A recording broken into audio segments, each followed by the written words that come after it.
ಅವ್ರಿಗೆಲ್ಲ ಬಿಡಿಸಿ ಕರ್ಕೊಂಬಂದೆ. ಇನ್ನೊಬ್ರು ಮನೆಗೆ ಅದೊಂದು 25,000 ಕೊಟ್ಟಿತ್ತು. ಅವ್ರ ಮನೆ ಒಳಗೆ ಕಾಗೆ ಬಿಡ್ಬಿಡ್ತು ಒಂದು ದಿವಸ. ಈ ಅಜ್ಜಿ ಸತ್ತೋದ್ರೊಳಗೆ ಅವ್ರು 25,000 ಅಂತ ನನ್ಗೆ ಕೊಟ್ಬಿಟ್ರು. ಅಜ್ಜಿ ಮನೆಗೆ ಬಂದ್ಬಿಟ್ಟಿದೆ, ಇವ್ರುಗಳಿಗೆ ತಿಥಿ ಮಾಡಿ ಪುಣ್ಯ ಮಾಡಕ್ಕೆ 50,000 ಖರ್ಚಾಯ್ತು ಅವ್ರ ಮನೆಗೆ. ಅವನು ಓನರ್ ಇಟ್ಕೊಂಡ್ಬಿಟ್ಟ, ಗುರುಳೆ ನಮಗೂ ಬಣ್ಣ ಸುಣ್ಣ ಹಾಕ್ಬೇಕು, ಸತ್ತೋಯ್ದೆ ಮನೆ ಒಳಗೆ ಅಂದ್ಬಿಟ್ಟು ಅವ್ನು ಬೇರೆ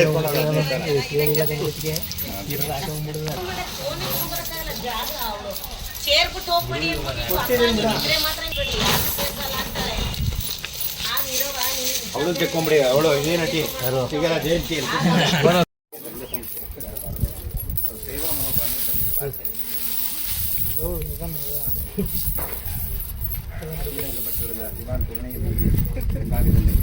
₹5 ಸಿಕ್ಕರೆ ಕೊಡಿ ನನಗೆ ಹಿಂಭಾಗ ಹಾಗೂ ಪದ್ಮನಾಭ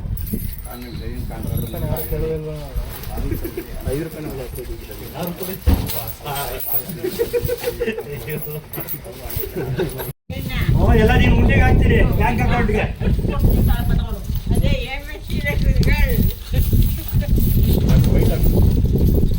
ಅವ್ರು ಯಾರು ಹಾಕಲ್ಲ.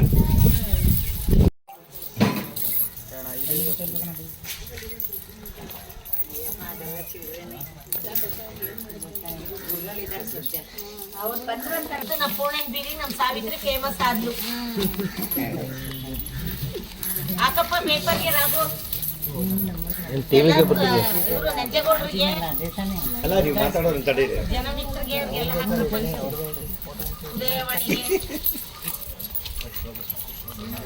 ಅಲ್ಲ ಆದ್ರೂ ಹುಡುಗಿ ತಿಂದೆ ಇಷ್ಟೊಂದು ಶೇಖರಣೆ ಮಾಡಿ ಇಟ್ಟಿದ್ದಾಳೆ ಅಂತ ಖುಷಿ ಏನಾದ್ರು ಪಡ್ಲಿ. ಅದು ಗೌರ್ಮೆಂಟ್ಗೆ ಹೋಗುತ್ತಲ್ವಾ ಇವಾಗ.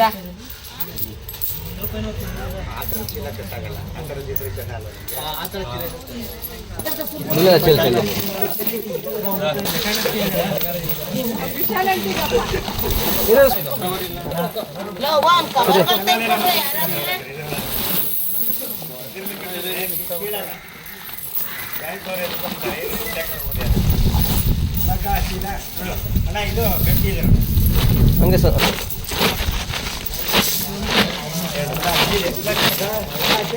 ಚಿನ್ನ ಬೆಲೆ ಇಲ್ಲ. ನಾನು ಹೇಳಿದ ಆಮೇಲೆ ಕೇಳಿಲ್ಲಿ ಮುಂದಕ್ಕಿದೆ ಅದಾಯ್ತು. ಫಸ್ಟ್ ನಾನೇ ಕರ್ಮ ತಗೊಂಡು ಮಾಡಿದೆ. ಮಾಡಿಬಿಟ್ಮೇಲೆ 15 ದಿವಸ ಆಯಿತು. 4 ಜನ ಮೈಸೂರಿಗೆ ಬೇರೆ ಗುರುಗಳೇ ಅಜ್ಜಿದ 15 ದಿವಸ ಯಾವತ್ತು ಈ ಥರ ಇರುತ್ತೆ ಧರ್ಮ. ಯಾಕೇನೆ ನಂಗೆ ಬಡ್ಡಿ ಕೊಟ್ಟಿತ್ತು ಅಜ್ಜಿ 5-5 ಲಕ್ಷ ನಾನು ಬಡ್ಡಿ ಕೊಟ್ಟಿಲ್ಲ. ಯಾರೋ ದೆವ್ವಾಗಿ ಹಿಡ್ಕೊಂಡ್ಬಿಡ್ತಾರೆ. ನಮ್ಮ ಹೇಳಿ ಏನಿದೆ. ಶ್ರೀರಂಗಪಟ್ಟಣ ಪೂರ್ಣಯ್ಯ ಬೀದಿಯಲ್ಲಿ ಸಾವಿತ್ರಿ ಮತ್ತು ಅವರಮ್ಮ ಪಾರ್ವತಮ್ಮ ಅಂತ ಇಬ್ಬರು ಇದ್ರು. ನಾನು ಈ ಬೀದಿನಲ್ಲಿ ಬಂದಾಗ 30-40 ವರ್ಷದಿಂದ ಅವರು ಮನೇನೂ ಇಲ್ಲದೆ ಬರೀ ಗಂಟುಗಳನ್ನು ಕಟ್ಕೊಂಡು ರೋಡ್ನಲ್ಲಿ ಓಡಾಡ್ತಾ ಹೊಳೆನಲ್ಲಿ ಕಾಫಿ ಟೀ ಮಾಡ್ಕೊಂಡವರು ಓಡಾಡ್ತಿರೋದು ನೋಡಿದಾಗ ನಂಗೆ ಮನ್ಸಿಗೆ ಬೇಜಾರಾಗ್ತಿತ್ತು. ನಾವು ಹಳ್ಳಿಯಿಂದ ಬಂದು ಜನಗಳೆಲ್ಲ ನಾನು ಇವ್ರು ಹಿಂಗೆ ಓಡಾಡ್ತಾರಲ್ಲ ಅಂತ. ಅವಾಗ ನಮ್ಮ ಮನೆಯಲ್ಲೇ ಸ್ವಲ್ಪ ನೆಲೆ ಕೊಟ್ಕೊಂಡು 5-6 ವರ್ಷ ನಮ್ಮ ಮನೆಯಲ್ಲೇ ಇದ್ಲು, ಒಂದು 7-8 ವರ್ಷನೇ. ಆಮೇಲಿಂದ ಮನೇನ ನಂದೀಶ್ ಅವ್ರ ಕೈನಲ್ಲಿ ಮನೆಯನ್ನ ಮಾಡಿಸ್ಕೊಟ್ವಿ. ಒಂದು ಚಿಕ್ಕದಾಗಿ ಒಂದು ಈ ಗೌರ್ಮೆಂಟ್ ಜಾಗದಲ್ಲಿ ಮನೆಯನ್ನು ನಿರ್ಮಾಣ ಮಾಡಿಕೊಟ್ವಿ ಅವರಿಗೆ. ಡಾಕ್ಟರ್ BN ಪದ್ಮನಾಭರವರು ಆ ಕಾಲದಲ್ಲಿ ಪುರಸಭೆ ಕಡೆಯಿಂದ ಅನುಮತಿ ತೊಗೊಂಡು ಇದನ್ನು ಮಾಡಿಸ್ಕೊಟ್ಟಿದ್ರು. ಆವಾಗ ಅವರಿಬ್ಬರು ಜೀವನ ಮಾಡ್ಕೊಂಡು ಹೋಗ್ತಾಯಿದ್ರು. ಮನೆ ಕೆಲಸನೂ ಮಾಡಿಕೊಂಡು ಅವರು ಅದ್ದೂರಿಯಾಗಿ ಬದುಕಿ ಬಾಳಾಡಿದಂಥ ಜನಗಳಂತೆ ಅವರು. ನಮಗೂ ಗೊತ್ತಿರಲಿಲ್ಲ. ಅವರ ಪರಿಸ್ಥಿತಿ ನೋಡಿ ನಮಗೆ ತುಂಬ ಬೇಜಾರಾಗಿ ಆ ವ್ಯವಸ್ಥೆಯನ್ನು ಮಾಡಿಕೊಟ್ವಿ. ಆಮೇಲೆ ಅವರು ಕೆಲಸನೂ ಮಾಡ್ತಾಯಿದ್ರು. ಆಮೇಲೆ ಕೆಲಸ ಮಾಡೋಕ್ಕಾಗಲ್ಲ, ವೀಕ್ ಆಗಿದ್ದರು. ಬರ್ತಾ ಬರ್ತಾ ಭಿಕ್ಷೆ ಬೇಡ್ತಾ ಇರುವಂಥ ಆ ದುಡ್ಡನ್ನು ಸಂಗ್ರಹ ಮಾಡಿ ಮನೆಯಲ್ಲಿ ಕೂಡಿಟ್ಟಿದ್ದು ಅವ್ರಿಗೆ ಗೊತ್ತಿಲ್ಲ. ಮೂಟೆಗಟ್ಟಲೆ ದುಡ್ಡಿದೆ, ಮೂಟೆಗಟ್ಟಲೆ ನೋಟಿದೆ ಅನ್ನೋದೇ ಅವ್ರಿಗೆ ಗೊತ್ತಿರಲಿಲ್ಲ. ಇವತ್ತು ಯಾವ ಕಾರಣಕ್ಕೆ ಇದನ್ನು ಮಾಡಿಸ್ತಾ ಇದ್ದೆ ಅಂತ ಅಂದರೆ, ನಾನು ಇವರು ಮೈಸೂರು ಟ್ರಸ್ಟ್ ಕಡೆಯಿಂದ ಎಲ್ಲ ಯಾರೋ ಬಂದಿದ್ದರು. ಮೇಡಮ್ ಮಾಡ್ಬೋದಾ, ನೀವು ಅವಕಾಶ ಕೊಟ್ಟರೆ ನೀವು ಕೂತ್ಕೊಂಡ್ರೆ ಮಾಡಿಕೊಡ್ತೀವಿ ಅಂದಾಗ ನಾವು ಕೂತ್ಕೊಂಡ್ವಿ. ಅದನ್ನು ನೋಡಿದ್ರೆ ಎಷ್ಟು ದುಡ್ಡಿದೆ ಅಂತ ಯಾರಿಗೂ ಗೊತ್ತಿಲ್ಲ. ಮೂಟೆಗಟ್ಟಲೆ ದುಡ್ಡು ಬಂದಿದೆ. ಅವಳು ಇವತ್ತು ವೀಕ್ ಆಗಿಬಿಟ್ಟಿದ್ಲು. ತುಂಬ ಊಟ ತಿಂಡಿ ಆಗದೇ ಯಾಕೋ ಎದ್ದೇಳಕ್ಕಾಗಲಿಲ್ಲ. ಅವಳು ಎಲ್ಲೂ ಹೋಗ್ಬಿಡ್ತಾಳೋ ಅನ್ನೋ ಬೈಕೆ ಇವತ್ತೆಲ್ಲ ಚೆಕ್ ಮಾಡಿಸಿ ಅವಳು ಎದುರುಗಡೆನೇ ಇದನ್ನು ಲೆಕ್ಕಾಚಾರ ಮಾಡಿಸೋಣ, ಅವಳ ಮನಸ್ಸಿಗೆ ತೃಪ್ತಿ ಆಗುತ್ತೆ ಅಂತ ಮಾಡ್ದೋ ನಾವು. ಇವಾಗ ಆರೋಗ್ಯವಾಗಿದ್ದಾಳೆ, ಚೆನ್ನಾಗಿದ್ದಾಳೆ. ನಾನು ರಂಗನಾಯಕಿ ಸಮಾಜದ ಅಧ್ಯಕ್ಷರು ಇಷ್ಟು ಮಾತನ್ನು ಆಡಿ ಈ ಅವಕಾಶಗಳನ್ನು ನಾನು ದುಡ್ಡನ್ನು ಎಣಿಸೋದು ನೋಡೇ ಇರಲಿಲ್ಲ ಜನ್ಮದಲ್ಲಿ. ಇವತ್ತು ನಾನು ಈ ಭಾಗ್ಯ ಅವಳಿಂದ ನಾನು ಎಣಿಸೋ ಭಾಗ್ಯನೂ ನೋಡಿದ್ದೀನಿ. ಹೇಳಿ. ಶ್ರೀರಂಗಪಟ್ಟಣದಲ್ಲಿ ಇವತ್ತು ದಿವಾನ್ ಪೂರ್ಣಯ್ಯ ಬೀದಿ ಹಿಂಬಾರತ್ತೆ ಇರತಕ್ಕಂಥ ಭಾನುಪ್ರಕಾಶರ್ಮದ ನಮ್ಮ ಮನೆ ಹಿಂಭಾಗ ಮತ್ತು ಅಯ್ಯಪ್ಪ ಸ್ವಾಮಿ ದೇವಸ್ಥಾನದ ಹಿಂಭಾಗದಲ್ಲಿ ಲಕ್ಷ್ಮಿ ತಾಂಡವವಾಡ್ತಿದ್ದಾಳೆ. ಇತ್ತೀಚೆಗೆ ನೀವೆಲ್ಲ ಮೈಸೂರಿನಲ್ಲಿ ಭಿಕ್ಷುಕರು ಹಣವನ್ನು ಇಟ್ಟು ಲಕ್ಷಾಂತರ ರೂಪಾಯಿ ಇದ್ದದ್ದನ್ನು ನೋಡಿದ್ರಿ. ಅದೇ ರೀತಿ ಮಂಡ್ಯ ಜಿಲ್ಲೆಯಲ್ಲೇ ಲಕ್ಷ್ಮಿ ಓಡಾಡ್ತಿರೋದು ಕಾಣುವಂತೆ ನಮಗೆ ಭಾಸ ಆಗ್ತಿದೆ. ವಿಶೇಷವಾಗಿ ನಾವು ಇಲ್ಲಿ ಸಾವಿತ್ರಿ ಅಂತಕ್ಕಂಥ ಭಿಕ್ಷೆಯನ್ನು ಬಿಡುವಂಥ ನಿರಾಶ್ರಿತರೊಬ್ಬಳಿದ್ಲು. ಅವಾಗ ನಮ್ಮ ಹಿಂಬಗನೆ ಅವ್ರನ್ನ ಶೆಡ್ ಹಾಕಿ ಜಾಗವನ್ನು ಕೊಟ್ಟಿದ್ವಿ. ತೀವ್ರ ಅನಾರೋಗ್ಯ ಆಗಿ ಸುಮಾರು ಅದಕ್ಕೆ ಹೋಗ್ತಾ ಬರ್ತಾ ಎಲ್ಲ ನೋಡ್ತಾಯಿದ್ರು.